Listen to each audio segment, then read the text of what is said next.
우리 함께 하나님의 말씀 보겠습니다. 사도행전 2장 42절의 말씀. 사도행전 2장 42절의 말씀 우리 한 목소리로 함께 읽겠습니다. 시작. 사람마다 그들이 사도의 가르침을 받아 서로 교제하고 떡을 떼며 오로지 기도하기를 힘쓰니라. 아멘. 지난주 우리는 삶으로 예배하는 교회라는 주제로 함께 말씀의 은혜를 나누었습니다. 여러분, 한 주간 여러분의 삶을 한번 돌아보시고 여러분의 삶 가운데에 수없이 많이 했던 고민들, 그것들이 무엇이었는지 한번 생각해 보세요. 여러분, 하나님 안에서 이게 정말 하나님의 뜻인지, 하나님이 이것을 기뻐하실지 고민하고 또 기도하고 시도하고 이렇게 살아가셨습니까? 하나님께서 우리의 고민과 시도를 삶의 예배를 받으시고 하나님께서 영광 받으세요. 이전에는 우리에게 고민이 되지 않았던 것들이 이게 하나님의 뜻이 맞을까? 하나님이 정말 기뻐하실까라고 고민하는 순간 우리의 삶의 예배가 시작되는 것입니다. 우리는 삶의 예배하면 되게 거창한 삶을 생각하지만 거창한 삶이 아니라는 거예요. 완전한 삶, 완전히 거룩한 삶이 아니라 내가 그 거룩한 삶을 살기 위해서 하나님 앞에 묻고 구하고 그렇게 살아가고 시도하고 때로는 실패할지라도 그 말씀에 도전하는 삶이 바로 삶의 예배라는 것입니다. 그렇게 수많은 고민과 시도 그리고 실패를 통해서 우리의 믿음이 자라나고 하나님의 뜻을 분별할 수 있는 삶의 예배자가 될 수 있습니다. 그리고 점점 고민하다 보면 여러분 무엇을 느낄 때가 있냐면 고민의 깊이가 달라졌다는 것을 느끼는 순간이 찾아와요. 이전에는 고민하지 않았던 것들을 고민하게 되고 또는 이제는 이게 고민거리가 되지 않을 때도 있다라는 거예요. 그 고민의 깊이가 깊어지면 깊어질수록 우리의 신앙이 성장하고 성숙하고 있다는 증거입니다. 지난 토요일에 우리 모든 리더들이 함께 모여서 리트릿 시간을 가졌습니다. 그래서 리더들, 임원들 다 모여서 함께 한 해의 계획을 나누고 함께 식사를 하고 또 말씀 묵상을 하고 나눔을 하고 기도하는 시간을 가졌는데요. 한 청년이 이렇게 묵상 그룹에 들어가서 묵상을 하면서 뭘 느꼈냐면 이 청년들의 생각하는 차원이 다르구나, 고민하는 차원이 다르구나라는 것을 깨달았다고 이야기하는 것을 들었습니다. 저는 이 점이 우리가 교제를 해야 되는 중요한 이유 중에 하나라고 생각합니다. 함께 나눔을 하면서 우리가 뭘 받냐면 도전을 받기도 하고 또 위로를 얻기도 하면서 함께 신앙이 성장하는 겁니다. 그래서 여러분 교제해야 합니다. 뭐 해야 된다고요? 교제. 그래서 오늘은 우리는 교회 네 번째 시간, 우리는 교제하는 교회라는 주제로 함께 말씀의 은혜를 나누려고 합니다. 제가 올해 표어가 우리는 교회잖아요. 그래서 계속 교회, 예배, 교제를 강조하고 있는데 목사님이 날마다 교제해야 된다고 말하는데 그 교제가 과연 뭘까? 교제한다고 말했을 때 뭘 하는 게 교제일까? 오늘은 우리 교제가 무엇인지에 대해서 함께 고민하려고 합니다. 우리 사도행전 2장 42절 말씀을 한 번 더 읽어보겠습니다. 시작.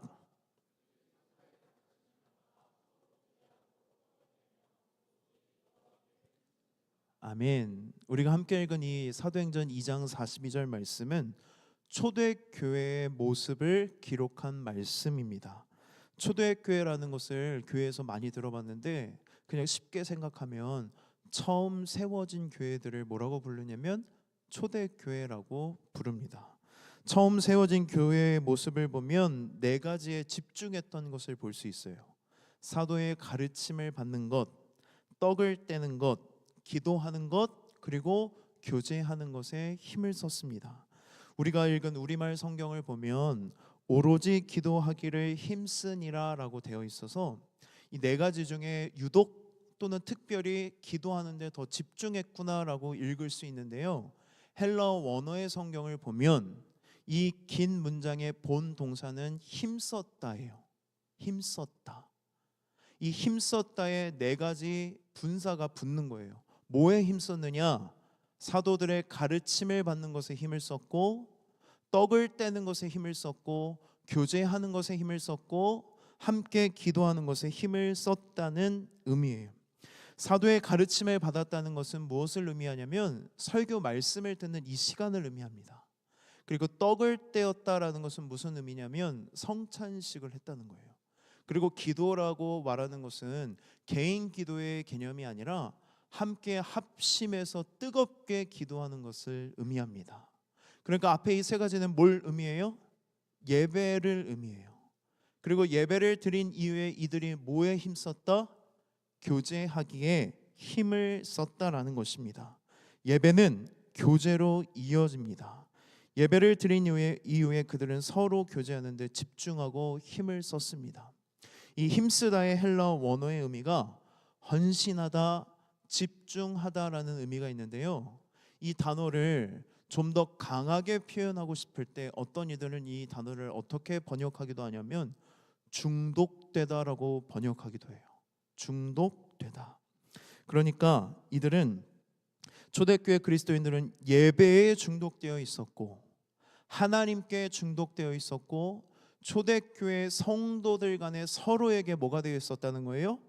중독되어 있었다라는 표현입니다. 중독이라고 하니까 좀 부정적으로 느껴질 수 있는데 제가 상담 공부를 할 때 중독에 관련된 수업을 들었습니다. 여러분 한번 물어보겠습니다. 중독은 치유가 될까요? 안 될까요? 치유가 될까요? 안 될까요? 돼요? 제가 배울 때는 안 된대요. 중독은 치유가 안 된대요. 교수님이 뭐라고 말씀해 주셨냐면 중독은 치유가 안 되고 중독의 대상을 대체하는 게 치료의 방법이라는 거예요. 그러니까 무슨 의미냐면 중독되어 있는 게 내 몸을 해치는 요소라면 내 몸에 유익이 되는 것에 중독을 하도록 대체하는 게 중독의 치료라는 거예요. 그래서 여러분 사진 한번 보실래요? 저랑 연배가 비슷한 분들은 이거 잘 아실 텐데 웃으신 분들은 제 연배가 같아요. 무슨 거냐면 배우 신현준이 금연을 하기 위해서 뭘 막 씹었냐면 금연껌을 계속 씹다 보니까 금연껌 중독에 몇 년째라는 거예요? 6년 동안 금연껌에 중독되어 있다면서 뭐라고 말하냐면 금연껌은 뭘로 끊냐는 거예요. 그러니까 여러분 중독의 치료 방법은 어떤 것이다? 중독의 대상을 더 좋은 대상으로 바꾸는 것이 중독 치료의 방법이라는 것입니다. 여러분 예배에 중독되고 공동체의 교제에 중독되는 것은 우리를 다른 모든 중독에서 건져주는 복된 중독이라고 누가 이야기하냐면 싱클레어 퍼거슨이라는 사람이 이야기를 해요. 그러니까 여러분들이 만약 내가 어떤 거에 중독에 빠져서 이것 때문에 너무 힘들다면 그것에 빠지지 말고 어디에 빠지라는 거예요? 하나님께 빠져라. 하나님을 예배하는 자리를 사모하고 그 자리에 나오면 나올수록 우리의 중독의 대상이 내가 이 중독 때문에 힘들어하고 있다면 누구로 바꾸라는 거예요? 하나님으로 바꾸고 하나님과 그의 공동체 안에 있는 이 그리스도인들과 함께 뭐 하는 데 빠져라? 교제하는 데 빠지라는 것입니다. 그렇다면 여러분 교제를 해야 되잖아요. 우리가 교회에서 계속 제가 교제하세요 이야기하는데 그 교제가 뭔지 알아야 제대로 할 거 아니에요. 교제가 뭘까? 교제는 헬라어로 코이노니아라고 합니다. 코이노니아라는 단어 들어보셨죠? 코이노니아. 코이노니아는 여러 뜻을 담고 있는데요. 친밀한 연합, 상호 공유, 그리고 참여적인 관계라는 뜻입니다. 그러니까 교회 안에서 여러분 교제하십시오라는 것은 친교를 나누라는 의미에서 더 들어가야 돼요. 그냥 이름이 뭐예요? MBTI가 뭐예요? 무슨 일 하세요? 이거를 넘어야 된다는 거예요. 그래서 우리가 뭘 해야 되느냐?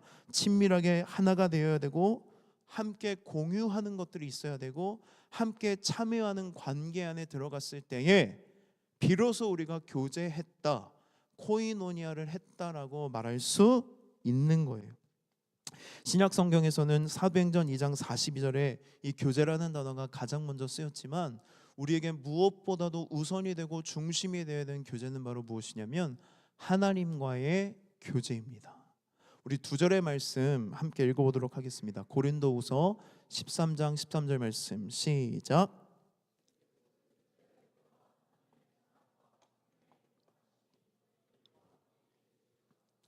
네, 요한일서 1장 3절도 함께 읽어보겠습니다. 시작.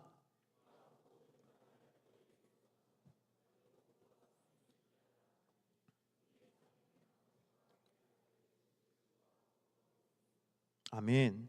말씀을 보면 똑같은 코이노니아라는 단어가 쓰였는데요, 고린도후서에서는 삼위일체 하나님과의 교통하심이라는 단어에서 쓰였고, 그리고 요한일서 말씀에서는 예수님 안에서 하나님과 사귐을 가져야 된다 할 때 그 사귐이 코이노니아라는 단어가 사용됩니다. 우리에게 가장 중요한 교제는 무엇이냐면 삼위일체 하나님과의 교제예요. 성부 하나님과의 교제, 성자 예수님과의 교제, 성령 하나님과의 교제입니다. 성경은 우리가 구원받기 이전에 우리의 상태를 뭐라고 표현하냐면 죄인이다, 불순종의 아들들이다, 진노의 자녀라고 이야기합니다. 그러니까 우리의 상태가 어떤 상태냐면 죄로 인해서 하나님과의 관계가 깨져버린 채 죽음을 향해 달려가고 있는 존재가 우리라는 거예요. 누구를 만나기 이전에? 하나님을 만나기 이전에, 예수님을 믿고 구원받기 이전에 우리의 영적인 상태가 바로 그런 상태라는 의미입니다. 그러나 우리가 예수님을 믿고 예수님 안에서 하나님과의 관계가 화목해지면서 뭐가 시작되었냐면 하나님과의 사귐이 시작되었다는 거예요. 예수 믿기 이전에는 하나님과 원수의 관계였지만 예수님을 믿은 이후에는 하나님과의 관계가 완전히 달라졌다, 사귀기 시작했다, 교제가 시작되었다라고 성경은 이야기합니다. 초대교회 그리스도인들을 보세요, 여러분. 그들은 날마다 모여서 함께 뭘 했냐면 예배드렸습니다. 그들이 모였던 가장 중요한 이유는 예배 때문이에요. 왜 그들이 이렇게 예배를 사모했을까? 그들이 받은 구원의 은혜가 너무나도 컸기 때문에, 구원의 은혜의 감격 때문에 기쁜 마음으로 그들은 모이기에 힘썼고, 모일 때마다 하나님을 예배했고 찬양했고 기도했고, 그리고 함께 떡을 떼며 성찬식을 하고 그 은혜가 충만해져서 그 은혜를 나누고 싶은 마음에 뭘로 이어지는 거예요? 예배가 성도들 간의 교제로 이어진 것을 말씀을 통해 볼 수 있습니다. 여러분, 우리 교제가 세상에서의 교제가 다른 점이 바로 여기에 있어요. 우리는 예수 그리스도 안에서 한 은혜를 함께 공유하면서 교제하는 겁니다. 우리는 모두 다 다릅니다. 성장 배경도 다르고 문화도 다르고 전공도 다르고 성향도 다르고 관심사도 다른데, 우리가 한 가지를 공유하고 있는 것이 있는데 그것이 무엇이냐면 죄인이었던 우리가 말할 수 없는 은혜로 구원받았다는 것을 함께 공유하고 있습니다. 측량할 수 없는 은혜로 구원받은 우리는 모두 한 하나님을 뭘로 모시고 있어요? 아버지로 모시고 있고, 예수님을 모두 우리가 뭘로 모시고 있어요? 구세주로 모시고 있고, 한 성령 안에서 하나님과의 뭐가 이루어지고 있냐면 교제가 이루어지고 있다는 말씀입니다. 예수 그리스도 안에서 함께 교제할 때에 어떤 모습이 나타날까? 여러분, 코이노니아가 무슨 뜻이라고요? 코이노니아, 뭐한다? 서로 연합한다, 공동의 소유를 같이 갖고 있다, 그리고 함께 무언가를 같이 하는 게 바로 뭐라고요? 코이노니아고 우리가 해야 될 교제라는 것입니다. 그렇다면 초대교회에 어떻게 이 코이노니아가 나타났을까? 그 말씀을 우리 한번 읽어보도록 하겠습니다. 사도행전 2장 44절과 45절 말씀, 두 절의 말씀을 함께 읽겠습니다. 시작.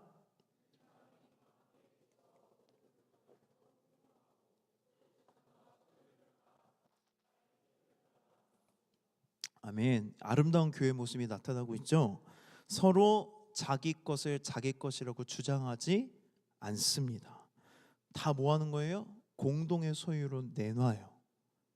내 것을 내 것이라고 말하지 않고 뭐라고 표현하냐면 우리의 것이라고 표현하는 게 진정한 코이노니아입니다. 그래서 성경을 보면 재산과 소유를 팔아서 그 공동체 안에 있는 지체 중에 가난한 자들에게 그거를 나눠줘요. 나눠줘요. 어떤 이들은 비난하기도 합니다. 이게 공산주의 아니냐. 근데 여러분, 공산주의가 아니에요.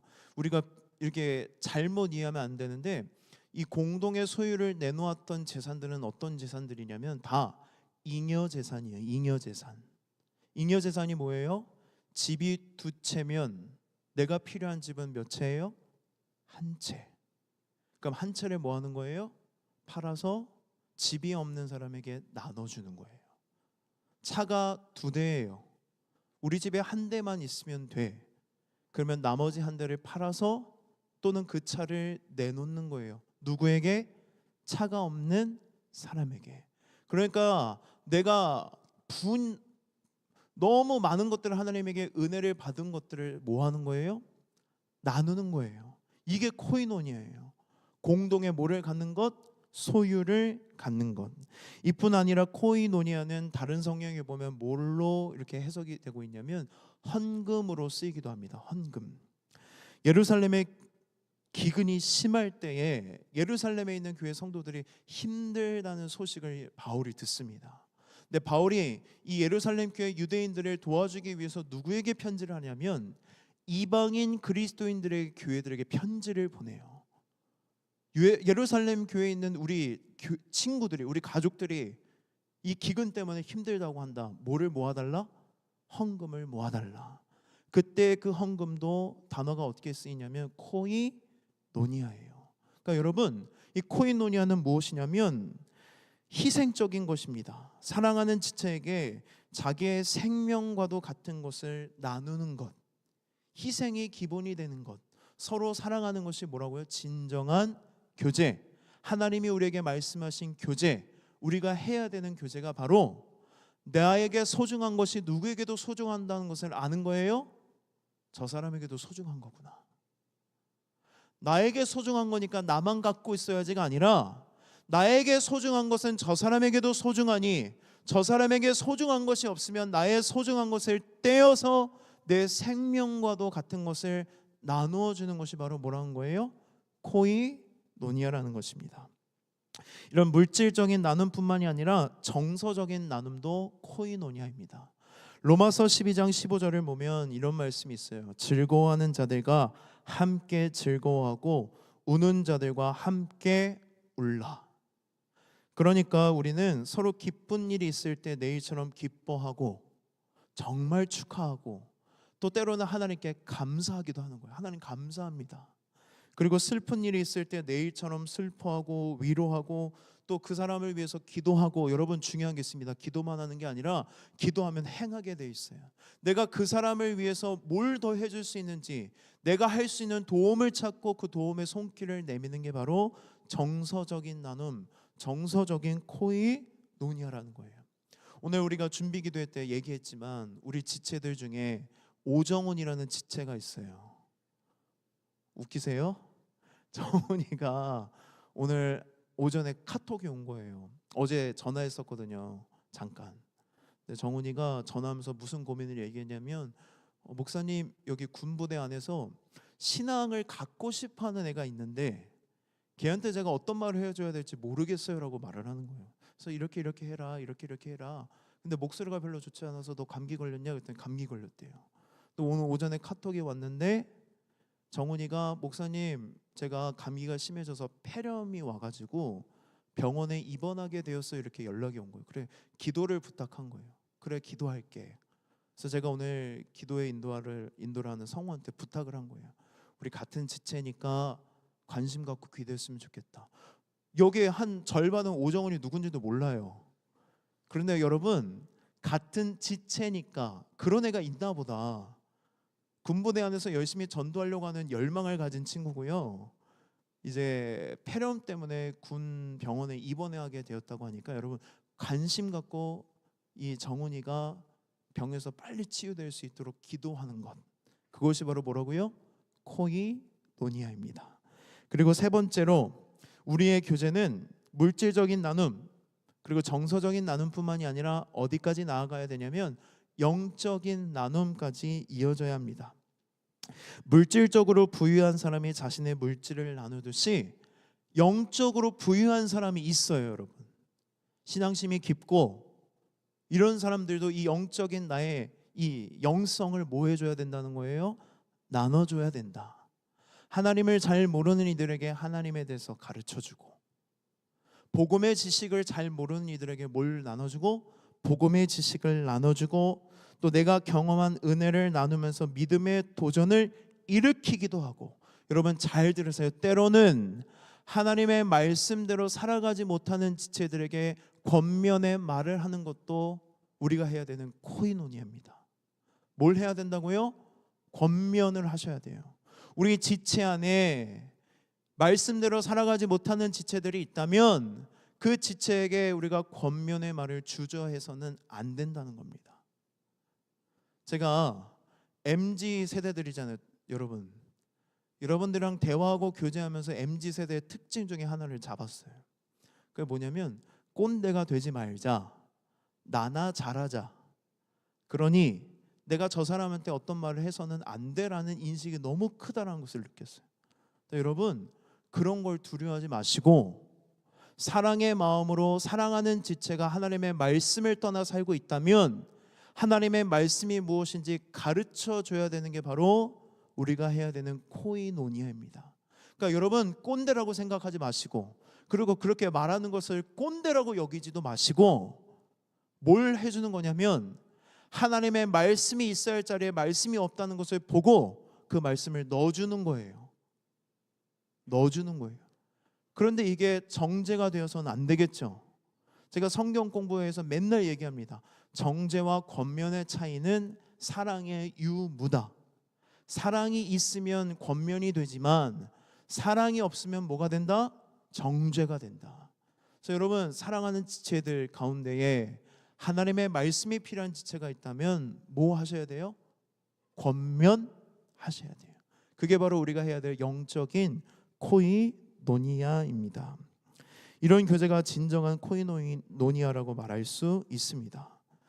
우리가 사도신경을 할 때마다 고백하는 고백이 있습니다. 나는 성령을 믿으며 거룩한 공교회와 뭐를 믿습니다? 성도의 교제를 믿습니다. 사도신경 하실 때 여러분 주문처럼 누가 더 빨리 하나 뭐 주문 외우는 것처럼 막 이렇게 하시는데요, 우리도 모르게 매번 하는 고백이 뭐예요? 나는 뭐를 믿습니다? 성도의 교제를 믿습니다라는 고백입니다. 그럼 여러분 물어볼게요. 성도의 교제를 정말 믿으십니까? 믿으세요? 우리가 맨날 고백하잖아요. 저는 성도의 교제를 믿습니다. 이 성도의 교제를 믿는다는 게 어떤 의미일까? 하나님께서 우리를 한 공동체로 부르셨음을 믿는 거예요. 이 공동체 안에 쓸모없는 존재는 있다 없다?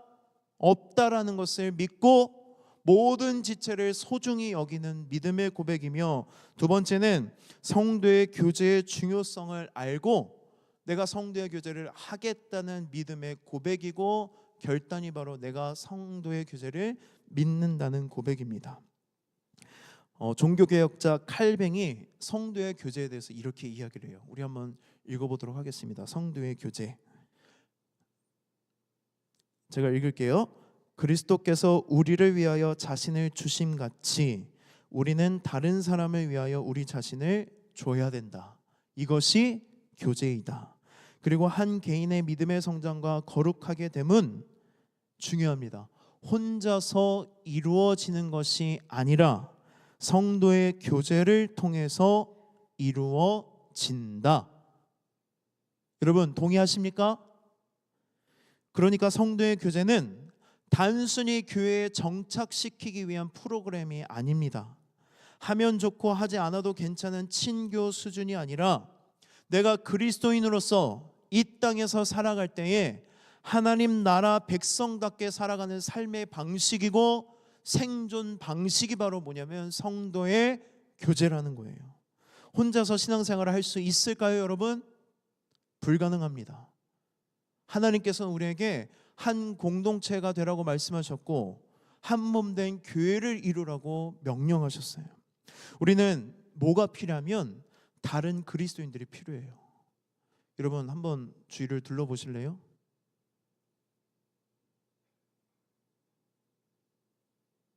목이 아프세요? 주위를 둘러보시라고요. 여러분 공동체로 불러주신 분들이에요. 이 모든 분들이 다 뭘로 부르셨다? 한 공동체 한 몸 된 교회로 부르셨다는 것입니다. 그래서 하나님은 우리에게 교회라는 공동체를 주셨습니다. 예수님께서 베푸신 은혜를 이 공동체 안에서 서로 나눌 때 하나님의 은혜가 더 깊이 경험되는 거예요. 공동체 교제의 유익이 바로 거기에 있다는 것입니다. 제가 앞서 말했던 것처럼 우리 교제의 핵심은 누구 안에서 이루어져야 되냐면 반드시 예수님 안에서만 이루어져야 합니다. 예수님이 나에게 행하셨던 것처럼, 예수님이 나를 사랑하셨던 것처럼, 예수님이 나에게 은혜를 베푸셨던 것처럼 우리는 함께 교제해야 한다는 거죠. 교제를 하다 보면 여러분 서로의 다름이 뭐가 될 때가 있냐면 갈등의 요소가 될 때가 있어요. 불편하고 부담스럽고 멀리하게 됩니다. 그럴 때면 우리가 뭘 기억해야 되냐면 예수님의 은혜를 기억해야 합니다. 갈등과 문제가 생겨도 내가 받은 은혜를 생각하면서 나에게 주신 그 은혜를 기억하면서 뭐 하는 거냐면 서로 용서하고 참아주고 기다려주고 사랑하고 섬기고 돌보는 거예요. 그러면 여러분 이런 마음이 불쑥불쑥 올라올 수 있어요. 여러분 안에 자기 중심성이 막 올라와서 제가 어디까지 해야 됩니까? 제가 그렇게까지 해야 합니까? 여러분 예수님께서 이렇게까지 하셨기 때문에 우리는 이렇게까지 교제해야 하는 것입니다. 그래서 성도의 교제를 통해서 여러분 은혜를 더 깊이 경험하는 거예요. 이게 이해가 되세요? 어떤 원리인지? 제가 저희 아들 세우미를 예를 한번 들어볼게요. 이따가 떡만두국 만들 때 세우미 올 텐데 세우미한테는 비밀입니다. 세우미가 미운 4살을 넘어서 올해 뭐가 됐냐면 미친 5살이 됐어요. 정말 미친 것 같아요. 그런 세우미를 보면서 아빠의 역할은 하나님 아버지처럼 자녀를 사랑하는 역할이라는 걸 분명히 알아요. 근데 그런 모습들을 볼 때마다 제가 막 안에 뭐가 올라오냐면 분노가 올라와요. 혼내고 싶고, 그리고 제가 맞고 자라서 제 안에 그 DNA가 있거든요. 때리고 싶고, 절대 때려서는 안 되는데 자꾸 막 이래서 제가 장난으로 세우마 아빠 맞고 자랐다, 아빠 그만 긁어라, 아빠 이렇게 매 들 수도 있다 이렇게 얘기하기도 하는데, 그럴 때마다 세우미의 모습을 보면서 어떤 마음이 드냐면 하나님 아버지의 마음이 이런 마음이구나. 이게 무슨 뜻이냐면 나의 모습을 세우미를 통해서 보게 하시는 거예요.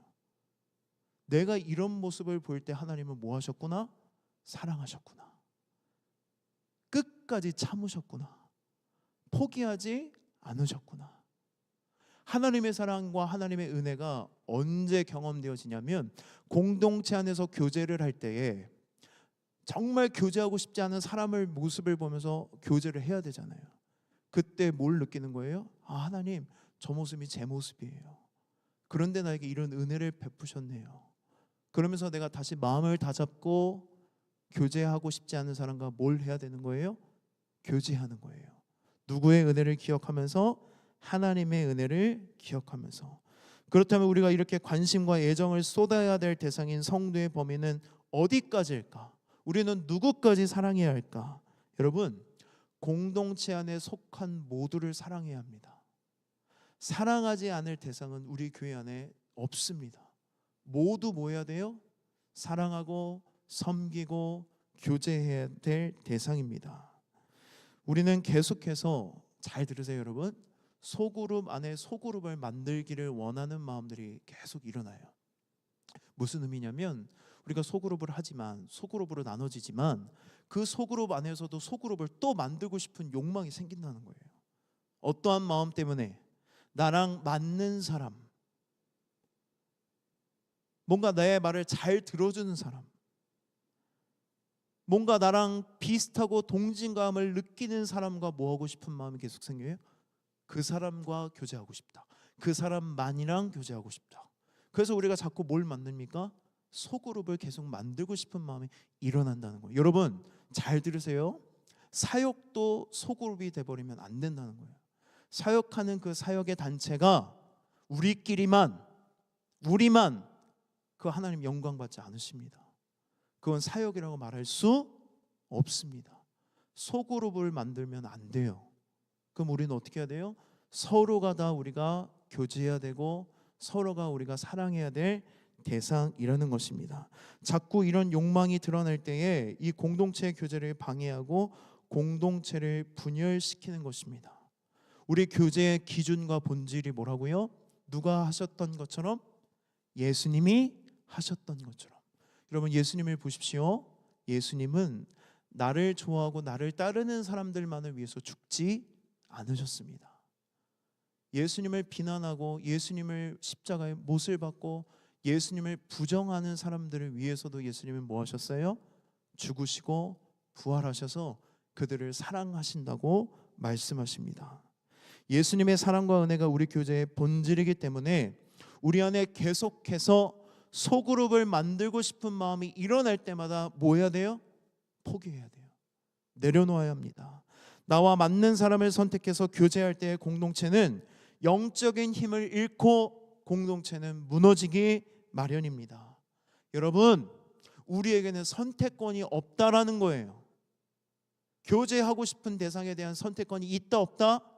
없다. 내가 누구와 교제해야 될지 선택할 수 없다는 이야기입니다. 누가 이미 선택하셨다는 거예요? 하나님이 선택하셨고 하나님이 계획하셨고 하나님이 우리를 하나로 묶으셨고 아이언교회 청년으로 우리를 부르셨다는 의미입니다. 그래서 우리 모두가 한 몸으로 부르심을 받았다는 것을 믿고 예수님의 마음으로 서로를 사랑하고 섬기고 교제하는 것이 바로 나는 성도의 교제를 믿습니다라는 믿음의 고백입니다. 여러분 이런 선택권이 없는 공동체가 하나 더 있어요. 그게 어떤 공동체일까요? 내가 선택하지 않아도 그냥 자동적으로 소속되는 공동체. 가족이에요. 가족. 가족을 우리가 선택하면서 태어납니까? 아니요. 태어나 보니까 가족이 되는 거예요. 우리는 가정을 선택하지 않고 태어납니다. 그래서 여러분 교회와 가정은 유사한 점이 많아요. 왜냐하면 하나님이 직접 설계하시고 우리에게 선물로 주신 유일한 공동체가 두 개가 있는데 그게 바로 가정, 그게 바로 교회. 이 가정과 교회를 우리에게 설계하셔서 주신 이유와 목적이 있는데 그것이 무엇이냐면 가정과 교회 안에서 먼저 하나님 나라를 경험하고 하나님 나라를 소망할 수 있는 공동체로 우리에게 주신 선물이 바로 가정과 교회라는 공동체입니다. 그래서 여러분 우리 교회는 큰 가정이 되어야 되고 가정은 작은 교회가 되어야 해요. 우리가 살아가고 있는 이 시대는 나의 성과로 가치를 증명해야 되는 시대입니다. 그리고 그 성과가 곧 그 사람의 뭐가 되냐면 신분이 되는 사회를 우리는 살아가고 있습니다. 그러나 가족은 달라요. 가족 안에서 신분을 어떻게 얻게 돼요? 제가 세움이에게 너 1부터 10까지 셀 수 있어야만 오늘 우리 집에 들어올 수 있다. 그리고 못 세면 집 밖에 내보내면 그게 가족이에요? 아니에요? 가족이 아니에요. 1부터 10까지 못 세도 사랑하고 못 세도 가족으로 여기고 섬기는 게 바로 가족 공동체입니다. 가족의 신분은 어떻게 얻게 됩니까? 자녀는 태어났다라는 사실만으로 가족의 권리를 얻게 됩니다. 가족 안에서 실력이 없다고 내쫓지 않습니다.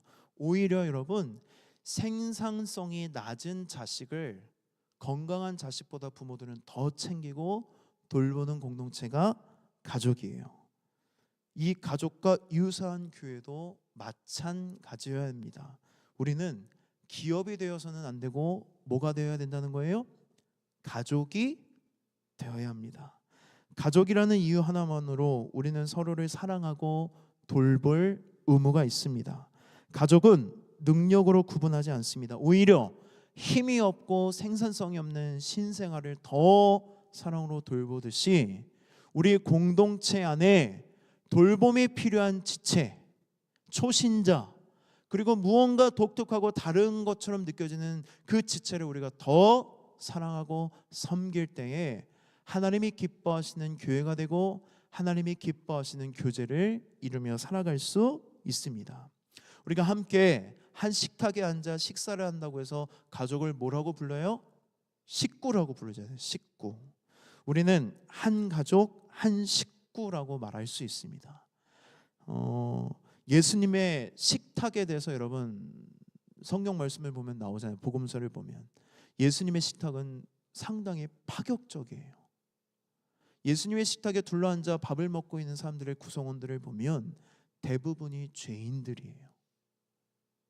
사람들이 손가락질하고 부정하다고 여기고 쟤랑은 어울리고 싶어하지 않는 사람들을 예수님은 뭐 하세요? 식탁으로 부르세요. 세리, 창기, 죄인들을 식탁에 불러앉아 함께 식사를 하십니다. 그럴 때마다 바리새인들은 손가락질하며 비난합니다. 더러운 자들과 어떻게 한 식탁 안에서 밥을 먹을 수 있어? 유대인들의 정결법에 의하면 식탁에 앉아 함께 식사를 하는 존재의 부정과 정결을 나눴어요. 부정한 존재들과 식탁을 같이 하지 않는 게 정결법이라고 그들은 여겼기 때문입니다. 그러나 예수님은 그 비난을 아심에도 불구하고 늘 식탁에 누구를 부르시냐면 사람들이 손가락질하고 함께 교제하기 싫은 사람들을 불러 모으십니다. 왜 그러셨을까? 식탁에 앉아 함께 식사를 할 때에 예수님이 그들의 얼굴을 보고 함께 교제를 하면서 알려주시는 거예요. 너는 비난받을 존재가 아니야. 너는 사랑받기에 합당한 존재야. 내가 너를 사랑해. 내 목숨을 너희들에게 주기 위해서, 섬기기 위해서 나는 이 땅에 왔다라는 것을 뭘 통해서 알려주시는 거예요? 식사를 하면서 한 식탁에 앉아 식구가 되어서 그 마음을 전하는 것입니다. 여러분, 교회는 바로 이런 곳이 되어야 합니다. 우리의 교제가 이래야 돼요. 교회가 해야 될 일이 바로 이런 일들입니다. 교회에서는 사람이 사람으로서의 존엄성을 지킬 수 있는 공간이어야 합니다. 인간으로서의 존엄이 무너졌을 때 그들을 식탁으로 불러들여서 함께 식사하고 교제하고 사랑하는 공동체가 바로 교회입니다. 우리는 그런 교회가 되어야 돼요. 오늘 설교 제목이 뭡니까? 우리는 교제하는 교회.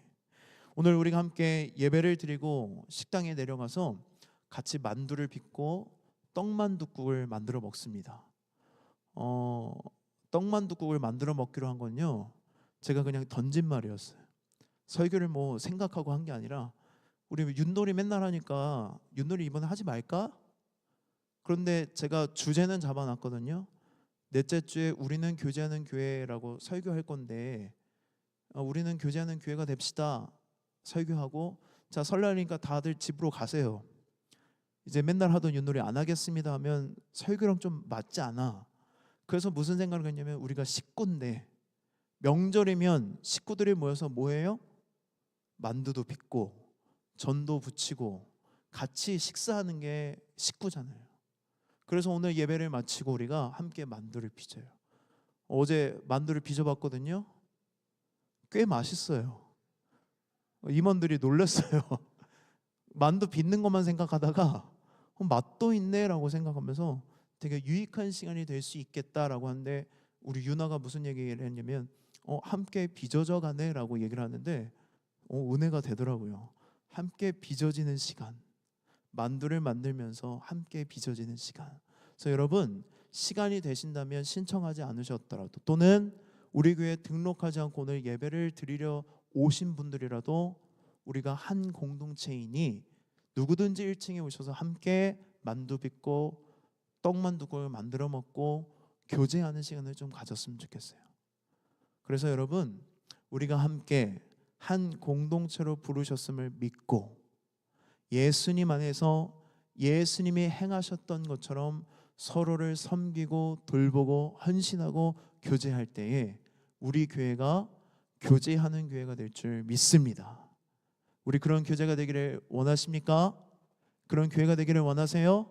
그럼 우리 이 시간 함께 찬양하고 그런 결단을 하나님 앞에 올려드리는 시간을 갖도록 하겠습니다.